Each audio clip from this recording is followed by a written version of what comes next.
শহীদ শরীফ ওসমান হাদি।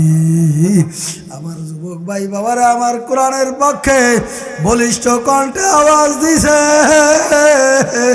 এই কোরআনের পক্ষে মুসলমানদের পক্ষে কথা বলতে যায় গুল্লির আঘাত খাইছে। নাস্তিকরা বাবারে এমনভাবে পায়তারা করছে, বাবারে শরীফ ওসমান হাদিকে বাবারে এমনভাবে গুল্লি করছে রে বাবা, বাবারে কানের এক সাইড দিয়া মারছে, অপর সাইড দিয়া বাইরে গেছে, মাথার খুলিটা আলাদা হয়ে গেছে। বাবারে দেখছো উন্নত চিকিৎসার জন্য বাবারে সিঙ্গাপুরে নিয়ে গেছে। আমার মাওলার কুদরতে আর দুনিয়ায় থাকতে পারে না। আজকাল সেই ইতিহাস আমরা দেখছি। বাবারে ওসমান হাদি যে আমার মাওলার জন্য পাগল ছিল, আজকে এই ইতিহাস ঢাকার শহরে হয়েছে। এ কথা ঠিক না বা ঠিক জেনে কও বাবারা, আমরা কোনো বিচার বাংলাদেশে পাই না।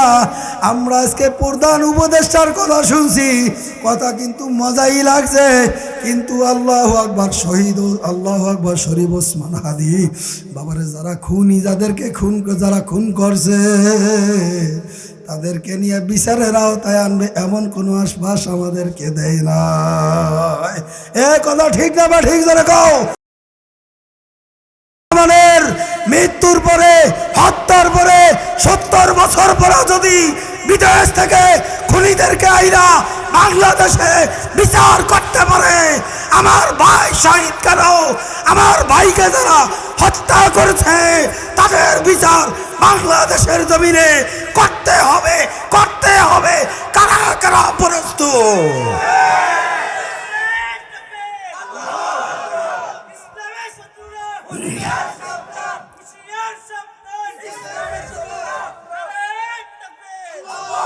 সেটা আজকে প্রমাণ হয়ে গেছে।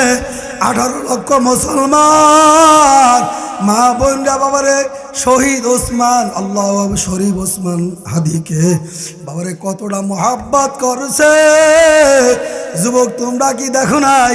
ওরকম যুবক যদি হইতে পারো, বাবারে শহীদ শরীফ ওসমান হাদির মতন যদি যুবক হইতে পারো, বলিষ্ঠ কণ্ঠ জীবন যায় যা বাবারে যদি গুল্লি বাবারে বহন করা লাগে, মাথা পাতিয়া বহন করব।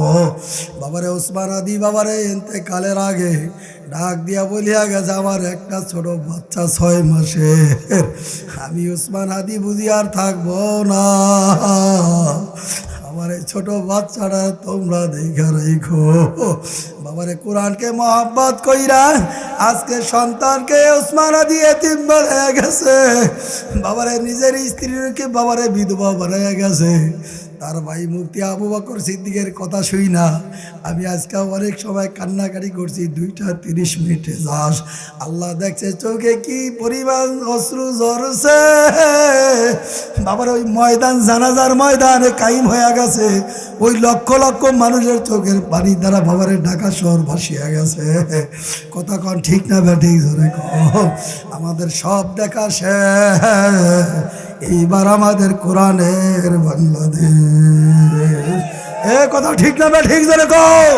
সব নাস্তিকদের আবির্ভাব দেখা শেষ, এইবার হলো রসুলের আদর্শর বাংলাদেশ, ঠিক কিনা ধরে কও। এখান থেকে স্পষ্ট আজকে এই ফেনী জেলার থেকে বলতে চাই, উপদেষ্টা, প্রধান উপদেষ্টাকে বলবো, আপনি খুনিদেরকে সংসদ ভবনে আইনা এদেরকে ধরিয়া, এরা যেখানে যে পাচার করছে খুনিদেরকে আইনা ধরিয়া আপনি সংসদ ভবনে উঠায়া তাদেরকে ফাঁসির কাস্টে ঝুলায় ফাঁসি দেন। বাংলাদেশে আর দ্বিতীয় কোনো খুনি বাংলার জমিনে আর থাকবে না, আর থাকবে না, ঠিক কিনা ধরে গাও। আপনার নিরাপত্তা কিভাবে, আপনার সন্তানের নিরাপত্তা কিভাবে মনে করলেন? শরীফ ওসমান হাদির মতন ছেলে শহীদ হয়েছে, আপনার সন্তান শহীদ হবে না, এটা আপনি কল্পনাও করেন না। কথা ঠিক না ঠিক জোরে কর। বাবারে আবু সাইদ বাবারে নিজের বুকটা পর্যন্ত গুলির সামনে পাঠিয়ে দিয়েছে, মার আমারে মার, এরপরে ইসলামের বিপক্ষে, কোরআনের বিপক্ষে কথা বলতে দিব না। কথা ঠিক না ঠিক জোরে কন। এক আবু সাইদ লুকান্তরে লক্ষ আবু সাইদ ঘরে ঘরে তৈরি হয়ে গেছে, ঘরে ঘরে তৈরি হয়ে গেছে, ঠিক কিনা?